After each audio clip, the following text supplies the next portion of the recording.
பிரியமான அன்பு சகோதர சகோதரிகளே, என் ஆண்டவராகிய இயேசு கிறிஸ்து நாமத்தாலே இந்த காலை வேளையில உன் கரத்தில் ஒப்பு கொடுக்கிறோம்.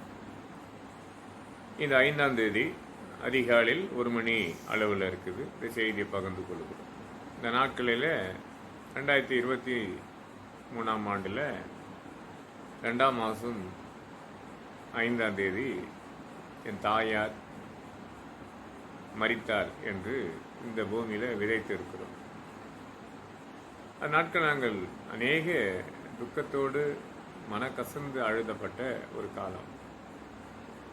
ஏனென்று சொன்னால் வேதம் ரொம்ப அழகாக இருக்கும். யாத்திராகமம் புத்தகத்தில் 20ஆம் அதிகாரம் 12ஆம் வசனம் படிக்கும்போது, நாம் தேசத்தில் நீடித்த நாட்கள் வாழ வேண்டும் என்று சொன்னால் உன் தகப்பனையும் தாயும் கனப்படுத்து என்ற ஒரு 10 கட்டளையில் முதல் கட்டளையாக கொடுக்கப்பட்டது. இன்னைக்கு வேதத்தில் யார் கனப்படுத்துகிறார்கள் என்று எனக்கு தெரியாது.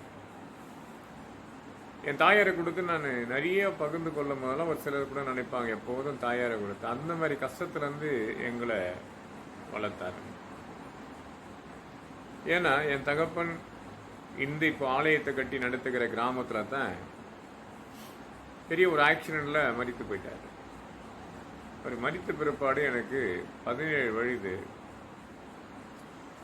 மரணத்துக்கு பிற்பாடு கூட என் தகப்பனார் இந்த வினாடி கூட அவர் எனக்கு சாப்பாடு பிசைந்து ஊட்டினது தான் ஞாபகம் வருமே தவிர, அவர் மரணத்தை இறந்து போயிட்டாரு, எங்களை விடப்பட்டாரு, கைவிடப்பட்ட நிலைமையில இருந்தோம் என்று நினைப்பு வராது.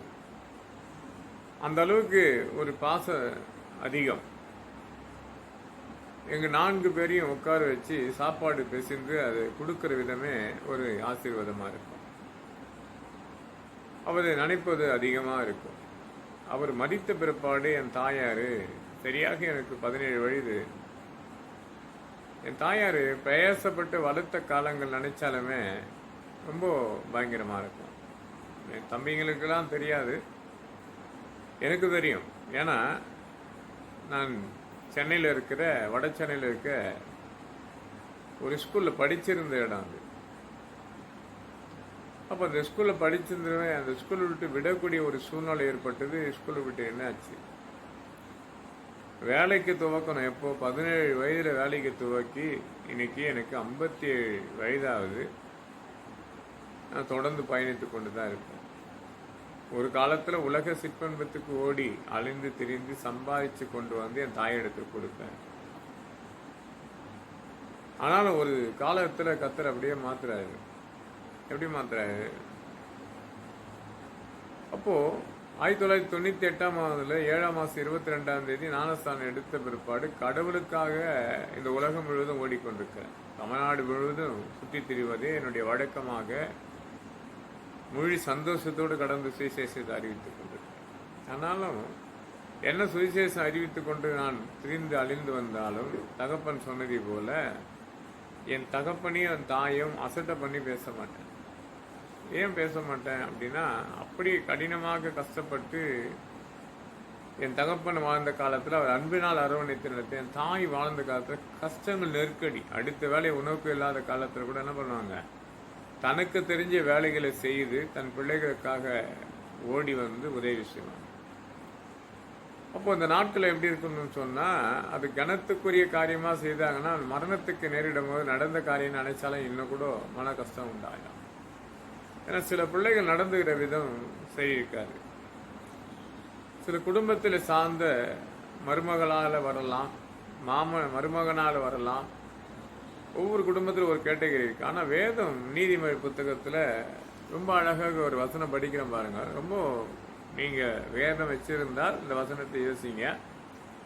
நீதிமொழி 28ஆம் அதிகாரம் 24ஆம் வசனத்தை படிக்கிறோம் பாருங்க. தன் தகப்பனையும் தன் தாயை கொள்ளையிட்டு அது துரோகமல்ல என்பான். தன் தகப்பனிடத்தும் தாயினிடத்தில் கொள்ளடிச்சு அது துரோகமே கிடையாது, அது எனக்கு தான் உரிய. சிலர்லாம் சொல்லுவாங்கல்ல, இது எனக்குடைய பங்கு, என்னுடைய இது நிகர். ஆனால் அந்த தகப்பனையும் தாயும் கனப்படுத்துவதில்லை, ஒரு பிடி சாப்பாடு போடுவதும் கிடையாது. இன்னைக்கு எத்தனை பேர் சொல்லலாம் எதத்தில் இல்லையா? ஒரு சிலத்தை நான் ஓப்பனிங்கில் பேசப்படும் போது சில கஷ்டம்தான் படுவாங்க. நான் அந்த கஷ்டப்படுறதை பற்றி கவலைப்படவே மாட்டேன். ஏன்னா சத்தியம் அறியாத நீ நடந்து கொண்ட விதத்தை கத்திரிடத்தில் அறிக்கை செய்து ஒப்பு கொடுத்தால் தான் வாழ்க்கை நிலைத்திருக்கு, நிறைவா இருக்கு. இன்னைக்கு சிலர்லாம் பார்த்தீங்கன்னா சில பிள்ளைகளை பார்ப்போம், தாயையும் தகப்பனையும் பார்க்கறது கூட அதிகமாக இருக்கும். தன் மருமகளையும் தன்னுடைய மாமியாரையும் மாமனாரும் பார்க்கக்கூடிய விதங்களே இருக்கு. ஏன்னா அது ஒரு வித்தியாசமான சுயநலமாக இருக்கும். அப்படி பார்க்கக்கூடாது. எல்லாரையும் ஒரே விதமான காரியத்தை நீ அர்ப்பணித்து ஒப்பு கொடுத்தால் உன் வாழ்க்கை சிறந்ததாக கர்த்தர் மாற்றுவார். இன்னொரு வசனம் வாசிக்கிறேன் பாருங்க. நீதிமொழி 30ஆம் அதிகாரம் 11ஆம் வசனத்தை படிக்கிறேன். தன் தகப்பனை சபித்து தன் தாயை ஆசீர்வாதமாக இருப்பார் என்று சத்தமிட்டு சொல்லுவார். சிலர்லாம் பார்த்தா தகப்பனை நல்லா திட்டுவாங்க, தாயை ஆசீர்வதிப்பு. ஏன் தெரியுமா? தன் பிள்ளைகளையும் தனக்கு வேலை செய்யறதுக்காக தாயை பகிர்ந்து கொள்வாங்க. இந்த அப்பா இருக்காரு பாருங்க, ஒரு சும்மா இருக்க மாட்டார். நிறைய குடும்பத்தில் பார்க்கலாம். எதுவும் இருந்தாலும் நிறைய கேட்பாரு.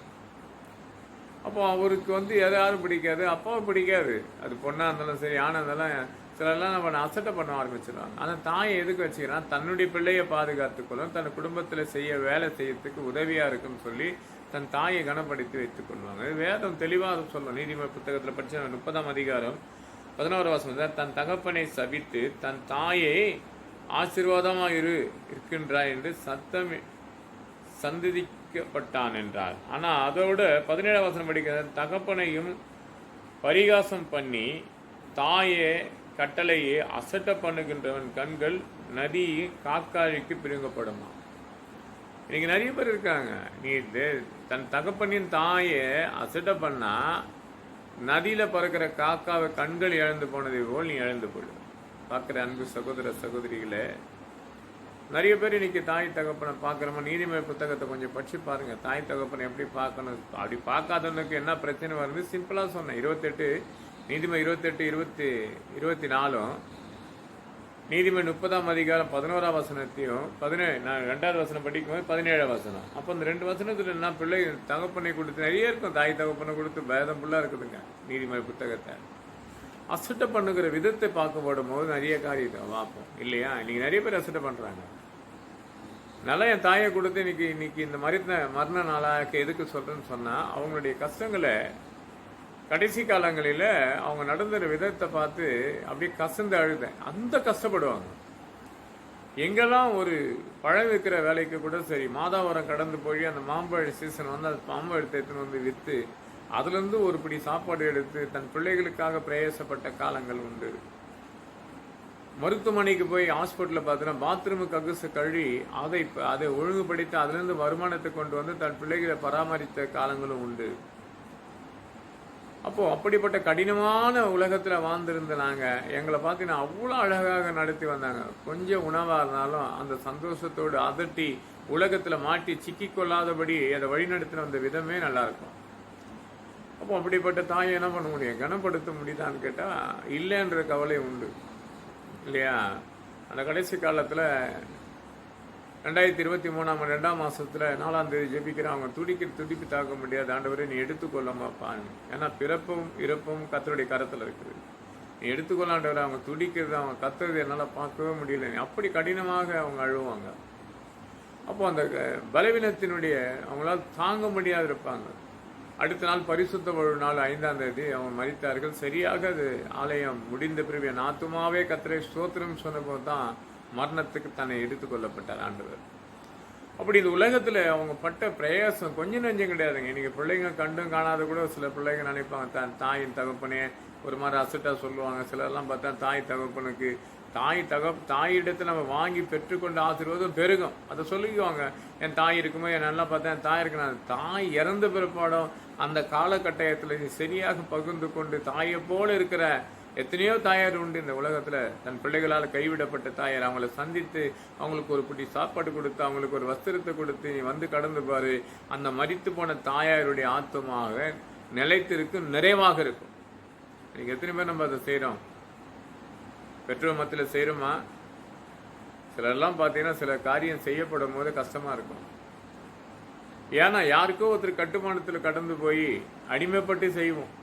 ஆனால் பெற்றெடுத்த தாய்க்கோ செய்கிறோமான்னு கேட்டால் அது மாமியாராக இருக்கலாம், பெற்ற தாயாக இருக்கலாம். 2 பேரும் ஒரே கேட்டகரி தான். ஒரு வகையில் யாரோ ஒருத்தர் பெற்றெடுக்கிற தாய், அந்த தாயார் எந்த பக்கத்தில் இருந்து ஒரு பகுதி மட்டும் பார்க்கக்கூடாது, 2 பகுதியும் ஒரே மாதிரி பார்த்து, தாயார் இருக்கலாம், அது மாமியாராக இருக்கலாம், மாமனார் இருக்கலாம், அது தகப்பனாக இருக்கலாம், அவங்க இருவரையும் அவங்க 4 பேரையும் ஒரே விதத்தோடு பார்த்து நீங்கள் வாழ்ந்துன்னு சொன்னால் நீங்கள் இருக்கிற தேசத்தில் நீடித்த நாட்கள் வாழ முடியும், நீ இருக்கிற பகுதியில் நீடித்த நாட்கள் வாழ முடியும். உன் நினைவுகள் எல்லாம் கர்த்தர் ஆசீர்வதித்து பெருக பண்ணுவார். இன்னைக்கு தாயை எத்தனை பேர் ஆசீர்வாதம் பண்ணுவாங்க தெரியுங்களா? தாயார் நமக்கு செய்த கடமை பாருங்க. முதல்ல சுமக்கிறாங்க, 2வது அந்த நடந்து வர காலங்களிலிருந்து எத்தனையோ தாயார் பார்க்கலாம் தன் பிள்ளைகளுடைய பிரயாசங்கள் அதிகமாக செய்வாங்க. அந்த பிள்ளை கஷ்டப்படக்கூடாது, அது வேதனைப்படக்கூடாது. அந்த பிள்ளைகளுக்காக எத்தனை விதமான விரோதமான செயல்பாட்டு வந்தாலும் அத்தனை முன்னிருந்து தன் பிள்ளைகளுக்காக உதவி செய்வாங்க. கொஞ்சம் பாருங்க, 1 சாமுவேல் படிச்சு பாருங்க. அண்ணாளுடைய ஜபத்தை கேட்டு பாருங்க. அண்ணாள் ஆலயத்தில் போய் கலங்கி அழுத போடும் போது ஏலி பரிகாசம் பண்ணுவார் ஊழியக்காரு. ஆனால் விண்ணப்பம் ஒரு வித்தியாசம் இருக்கும். எனக்கு ஒரு பிள்ளையை கொடுத்தா அது உனக்கே தருவேன் என்று சொல்லி அந்த தாயாருடைய வேண்டுதலை கேட்டு கர்ப்பம் தரிக்கப்பட்ட போது அதை சொல்ல வச்சது ஏலியை வச்சு சொல்ல வைப்பார். 17ஆம் வசனத்துல, அன்பு மகளே உன் விண்ணப்பம் கேட்கப்பட்டது, நீ சமாதானம் பயப்படாது, நீ சமாதானத்தோடு போகணும். ஏன் தெரியுமா? உன் விண்ணப்பம் கேட்கப்பட்டதுன்றது யார் நம்மளை பரிகாசம் பண்றாங்களோ அவங்களே சொல்லுவாங்க, கடவுளை இவங்களோடு இருக்கிறாரு. உன் தகப்பனையும் தாயும் கனப்படுத்தி பாரு. தன் தாய்க்காக மற்றவங்களை அசட்டை பண்ணக்கூடாது இல்லையா? அது யாராக இருந்தாலும் தன் தகப்பனுக்காக மற்றவனை குறை சொல்ல வாழக்கூடாது. இருவரும் ஒரே விதமாக சாந்தத்தோடு நீ பார்த்த என்று சொன்னால் நீ நினைப்பது காட்டிலும் ஆசீர்வாதம் பெருகி போகும். ஏன்னா அண்ணாளுடைய எப்படி பார்க்கணும், ஆகாருடைய கதை பார்த்தா வனாந்திரத்தில் ஆபிரகாம் விட்டு கடந்து வரும். அவன் கடந்து பயணிக்கப்படும் போது வழியில் என்ன தண்ணி இல்லாத ஒரு கஷ்டம், நெருக்கடி. இன்னைக்கு எத்தனையோ பேர் நெருக்கடி. என் தாயாரெலாம் அப்படிப்பட்ட நெருக்கடியிலேருந்து தான் எங்களை காப்பாற்றி இன்னைக்கு உயர்த்துறேன். கர்த்தருடைய நாம மகிமைப்பட்டதுக்கு காரணங்கள் என்னன்னா எத்தனையோ நெருக்கடியிலேருந்து எங்களை விடுவித்த கர்த்தர் இல்லையா? அப்போ அந்த தாயோடைய வேண்டுதல் எப்படி இருந்திருக்கும் பாருங்க. இந்த தாயார் கண்ணீர் வடித்தது வேதத்தில் படிக்கிறோம் இல்லையா? வேதத்தில் படிப்போம். ஆதியாகமம் புத்தகத்தில் 21ஆம் அதிகாரத்தில் அப்போ 12ஆம் வருஷம் கடந்து போகும்போது தகப்பனுக்கு சொல்லிடுறாரு, அவனை பெரிய ஜாதி ஆக்குவேன்னு. தாய்க்கு தெரியாதுங்க. வனாந்திரத்தில் போய் அழுகுறா, காட்டில் அழுகுறா. அந்த பாத்திரம் எதுவுமே தண்ணி இல்லாத பகுதி போய் அழுகுறான். சாவறதை நான் பார்க்க மாட்டேன், என் புள்ள மரித்து போவதை நான் பார்க்க மாட்டேன் கதறிக்கொண்டு ஓடும் போது தேவதூதர் கட்டளோட 18ஆம் வசனம் படிச்சு பார்த்தீங்கன்னா தேவதூதர்கள் பேசுறாங்க இல்லையா? அப்போ தேவனுடைய ஆகாருக்கு செய்யக்கூடிய உதவியை பார்த்தா ஆகாருடைய சத்தம், உன் பிள்ளையின் சத்தம் கடவுளுக்கு கேட்கப்பட்டது என்று சொல்றாங்க. அவனை பெரிய ஜாதியாக்குவேன் என்று வாக்களித்து பாதுகாத்த கர்த்தர். பார்க்குற அன்பு சகோதர சகோதரிகளை, இந்த உலகத்தை உற்று பார்த்து கொண்டு இருக்கிறீங்க. ஏன்டா நம்ம வளர்ச்சி அடையில, ஏன்டா வளர்ச்சி அடி நீ நினைக்கிறீங்க? யார் ஒரு தகப்பனையும் தாயும் கனப்படுத்துறானோ அது என் சைடில் தான் பார்க்கணும், நான் சம்பாதிக்கிறேன் எனக்கு தான் பார்க்கணும், என் மாமியாருக்கு பார்க்கக்கூடாது. அந்த மகளே நான் தான் பார்க்குறேன், நான் தான் எல்லாத்தையும் பராமரித்து பார்த்துருக்கிறேன், மாமனார் மாமியார் நான் ஏன் பார்க்கணும்னு சொல்லக்கூடாது. 2 பேரையும் ஒரே விதமாக பாருங்க, ஒரே விதமாக தேவனுக்கு தன்னை அர்ப்பணித்து ஒப்பு கொடுங்க. இன்னைக்கு தாய் இழந்து போய் நான்லாம் ரொம்ப இன்ன வரைக்கும் கஷ்டப்படுறேன் இல்லையா? இன்ன வரைக்கும் கஷ்டப்படுவேன், மனசார எனக்கு கலங்கி தவிப்பேன். ஏன்னா என் தாயார் என்னை நடத்தின விதம். என் வயது கடந்து வர காலத்தில் கூட ஒரு முறை என்னை அடிக்க மட்டும் திருப்பி பார்த்து அவங்கள அடிக்கிறதுக்கு கை நோக்க மாட்டேன்.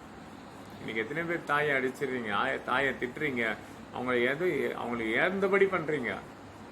அந்த ஒத்த சரிகளை இல்லாத போன அந்த உலகத்துல எத்தனை வளர்ந்து வந்தாலும் அத்தனைக்கும் அது ஆசீர்வாதமா தெரியாது. அதுல ஒரு குறைப்பட்டவ தான் நிற்பீங்க. அந்த குறைப்பட்டு இராதபடி இந்த நாட்கள் வரப்படும் போது இன்னைக்கு தன்னால் ஏற்றபடி ஒருவர்களுக்கு நாங்கள் வஸ்திரத்தை கொடுக்குறோம், போய் ஏழை எளியரை சந்திக்கிறோம், எதுக்கு ஓடுறோன்னு சொன்னா தேவன் சொன்னது அதுதான், ஏழைக்காரங்க கர்த்தர் கடன் கொடுப்பான் இல்லையா? தன் தாயை போல தகப்பனர்களுக்கு கொடுத்து அவங்களுக்கு ஒரு வஸ்திரத்தை கொடுத்து அன்ன வஸ்திரத்தை கொடுத்து பாரு என்று உபாகம் 10ஆம் அதிகாரம் 18ஆம் வசனம் சொன்னதை போல பல கிராமத்துக்கு போய் இந்த ஊழியத்தை செய்து கொண்டு இருப்பேன். பார்க்குற அன்பு சகோதர சகோதரிகளே, கர்த்தர் உங்களை மேலே மேலே ஆசீர்வதிக்க என்று சொன்னால் அந்த ஆசீர்வாதம் பெற்றுக்கொள்ள நினைச்சா இனிமே பிரிச்சு பார்க்காது, சேர்த்து பாருங்க.